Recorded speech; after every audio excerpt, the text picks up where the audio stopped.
Good morning. We're down at Sandwich Bay again, and I'm making another attempt at trying to catch a big bass. Now, I'm not entirely sure that it's far too late in the year to try and catch a big bass.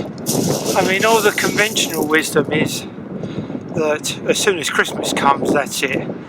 Well, now we're just a few days off of Christmas. The sea temperature is about 11, 12 degrees. So we're still in double figures, so I figure that puts me in with some sort of chance. Now, if you watch my last video, you'll see that whiting were a real nuisance, and I came to the conclusion that using a live bait was the best way to overcome the whiting nuisance, because whatever dead bait you put out there, they'll just muller it in minutes. They just rip everything to shreds. I even had a half mackerel out, and they made not short work of it, but they absolutely ripped it to pieces. So live baits is the way to go, and it's a case of first catch your live bait. So what I've got here is a 3-hook flapper rig of such a simple construction. I'll make a lot of you laugh. It's just tied up with dropper loops. I think Graham Pullen on his TA channel put up how to make this. It's just 50-pound Sakuma with a big loop tied in, and you cut at the base of one of the of where the loop is. I've got beads on. I'm not sure whether these are going to help or not, but I reckon that they can't do any harm. So let's go and bait up.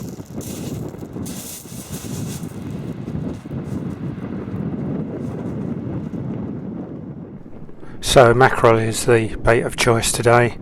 I do like a bit of mackerel. Very oily when it hits the water and sends off a nice slick, as I hope to show you. Just cutting off a fillet there. Chunky mackerel this. We had a holiday in Whitstable and went out on one of the mackerelling boats and filled up a bucket. I've got enough mackerel to last me right through to the mackerel season. Well, I'm just cutting it into strips. Every hook's going to have the same mackerel strip on it. That's when I can get this rig untangled. It's amazing how these things tie themselves in knots at the drop of a hat.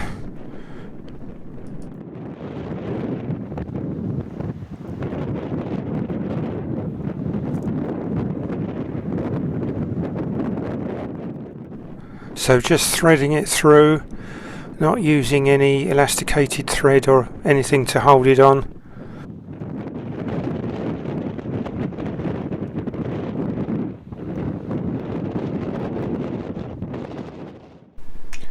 There we go, salted.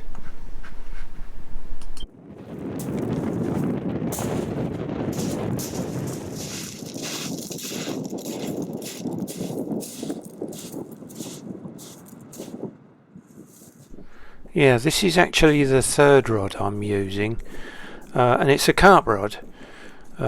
It's just my whiting live bait catcher.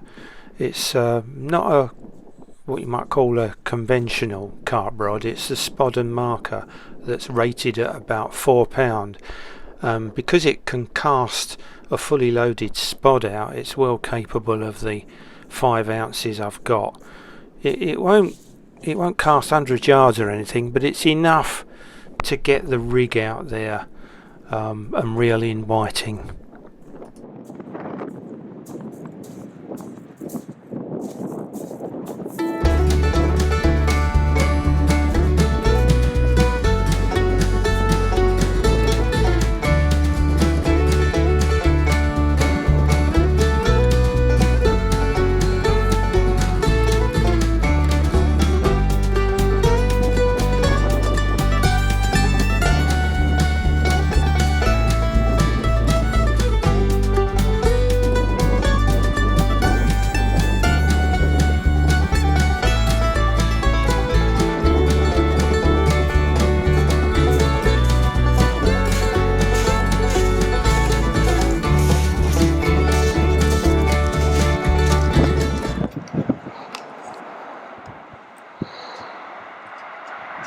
hope you can see the slick out there that there is. That's what's come off my mackerel. Either I'm not holding bottom or I've got whiting on already.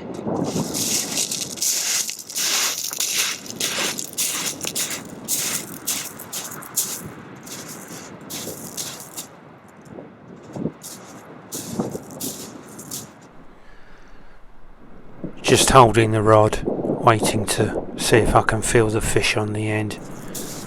Yeah, so there's a few tugs there, so I gave a little gentle strike and I think we got one on.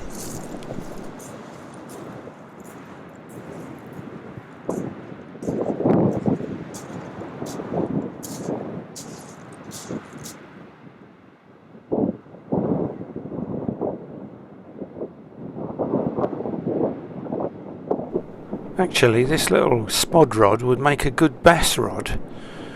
It's very sensitive in the tip. Strangely, you'd expect a spod rod to be very stiff, which it is. But unlike the popular advice for a very supple, springy tip, I think you get the best feel, as it were, for bites using a stiffer tip.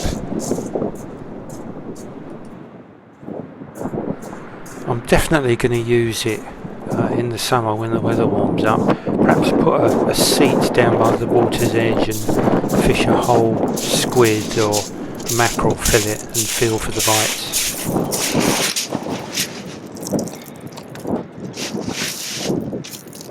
Right.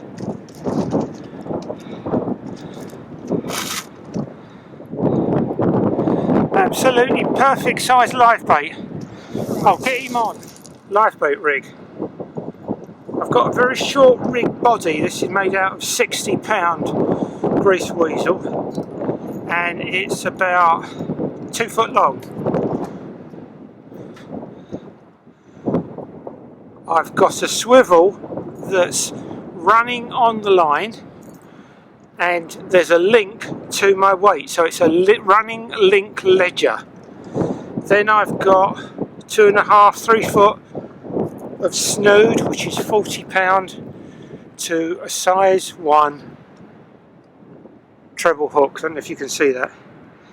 Let's get him lip hooked on and get him out there.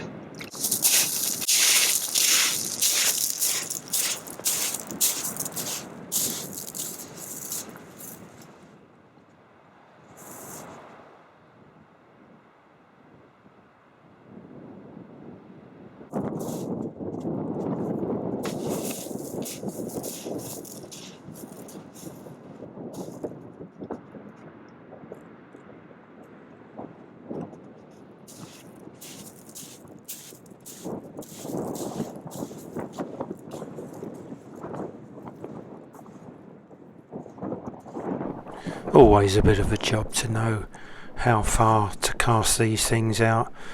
Lots of the experts recommend only a few meters from the bank. I mean, a lot of very expert bass anglers will say to you, don't cast more than 5 to 10 meters, but I'm still not confident enough to put my bait out that short. Although here I think I'm probably just a little bit too far.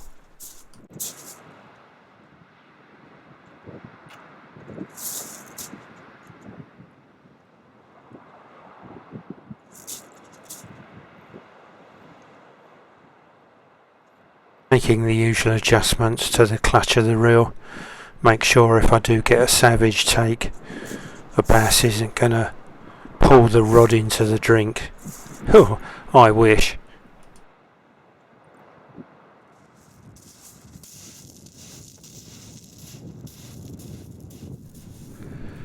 So we need another live bait for the second rod. So the 3 hook flappers going out again, baited with the mackerel. Hope I don't have too long to wait, as in actual fact I didn't.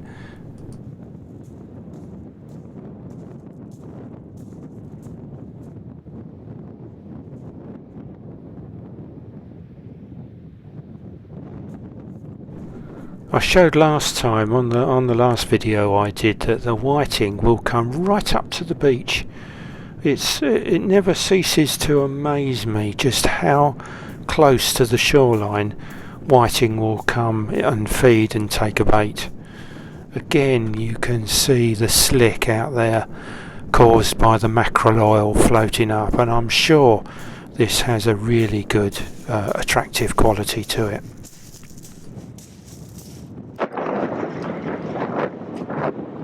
What I've got there, I've got my rod set up on my Zimmer frame, trying to catch a whiting for the other rod this time.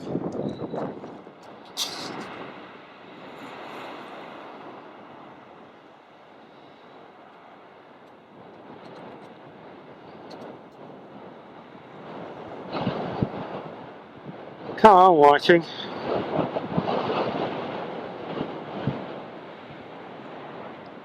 Oh, there we go. Oh yes. On, yes, I wonder if it's hanging on. Let's have a look.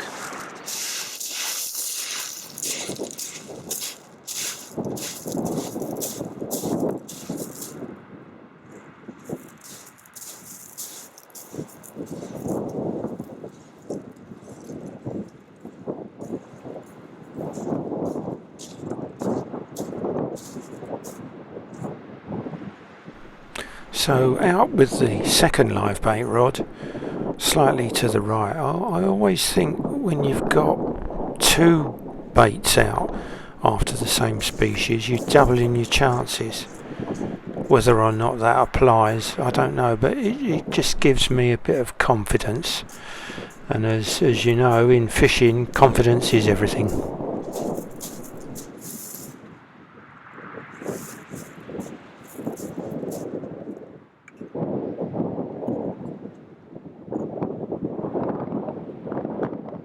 Right, the rods are both facing out towards the water. I've got the clutch set really, what do you call it? Slack. Wound it out so that line can be taken off really easily if I should get a bass take, which I assume is a real slam dunking jobby. I have heard conflicting things about bass bites. Some writers are talking about gentle plucks and they're very delicate, and bass are really sensitive and you've got to hold the rod and all that caper, but I'm afraid my back won't put up with that sort of thing, standing for hours on end holding a rod. But we live in hopes. With just a few days before Christmas, the chances are getting slimmer and slimmer. Although I have to say, today it's a glorious day, very mild, temperatures in double figures. Bass. Do bass feed in the winter? Don't ask me, because I don't know. I've read so many conflicting things. Some say they go out to deep water to spawn in the early spring, but other texts I've read say in the Thames estuary, which is just round the corner from there, which is Ramsgate, and round the corner Margate. Thames estuary is over there. We're not too far away from where they're alleged to spend their winter. I don't know. I haven't got a clue whether it is possible to catch a bass in the winter. I know they do down in the West Country, don't they? So they catch them down there, but it may be that the sea temperature is a lot warmer.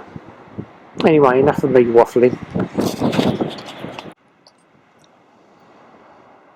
Interesting to compare the performance of the Continental rod, which is the one on the right, with the more conventional fast taper Daiwa Sandstorm, which is the one on the left.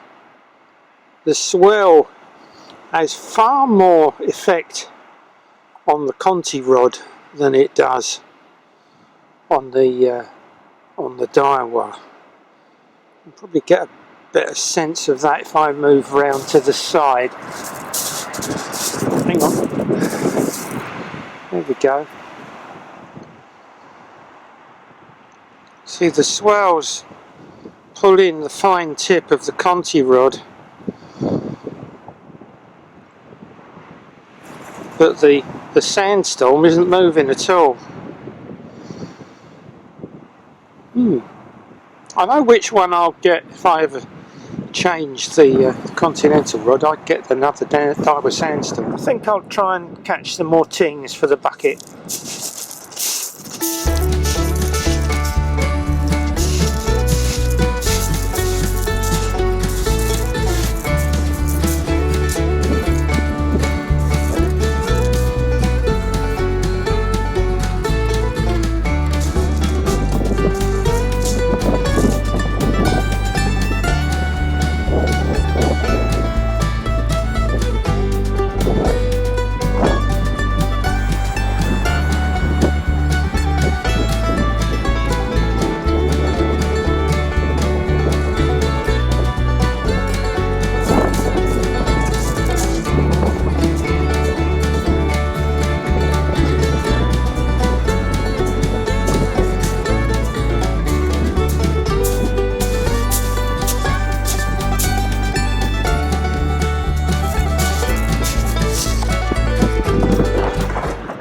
Position me rod against my Zimmer frame.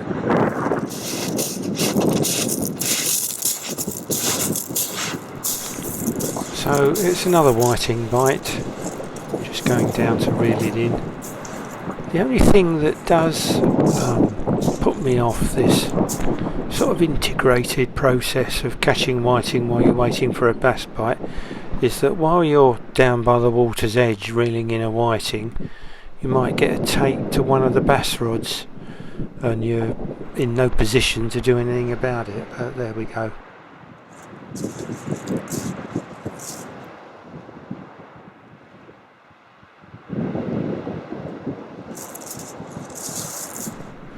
Nothing that time, so it's not a case of everyone a coconut, but it is most casts.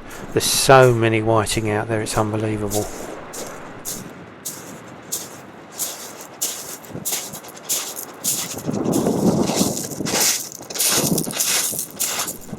So we'll have another go. I'd like to keep 2 or 3 whiting in the bucket that I've got with me. This is a bucket that I fill with seawater to keep the whiting alive, because they don't last very long. I reckon you get an hour at most out of a whiting before it dies, and although you're still fishing with a dead bait, a whiting dead bait, and I still think that is a method that will still work, I'd rather have a nice lively one.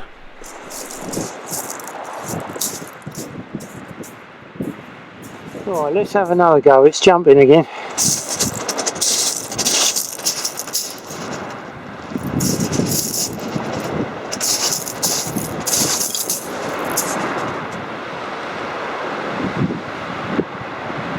Once again we're holding the rod, waiting for a bite. Yes, there's a strike there as we feel the tug of the whiting on the end.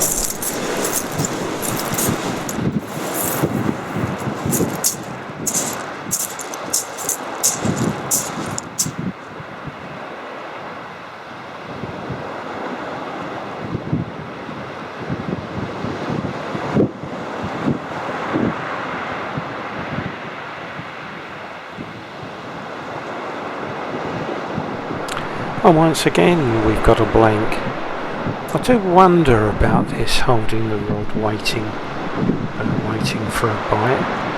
I do wonder whether it's better to let the fish really take hold and hook itself rather than try to hit bites like you were float fishing and were waiting for the float to go under and striking when you think a fish is there.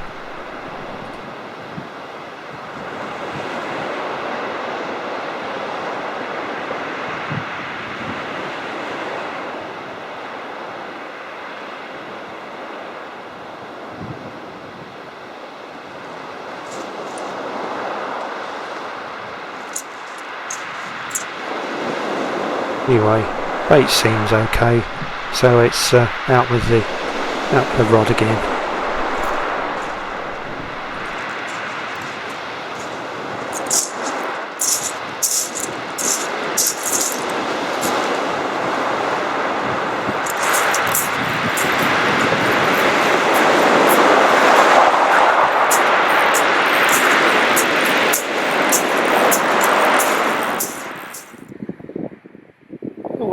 picking up a bit and the swell's increasing.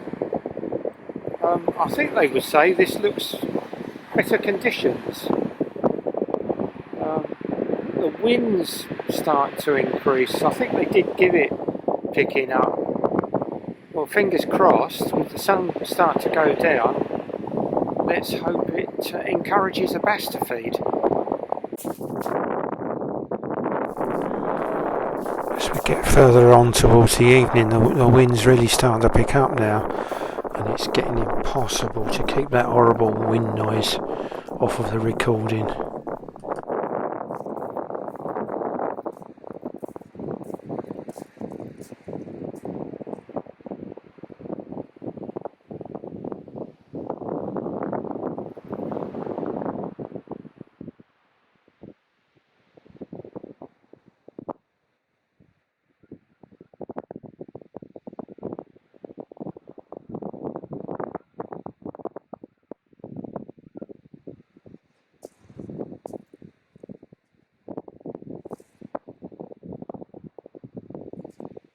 So poor old Willie the Whiting's gone stiff as a board.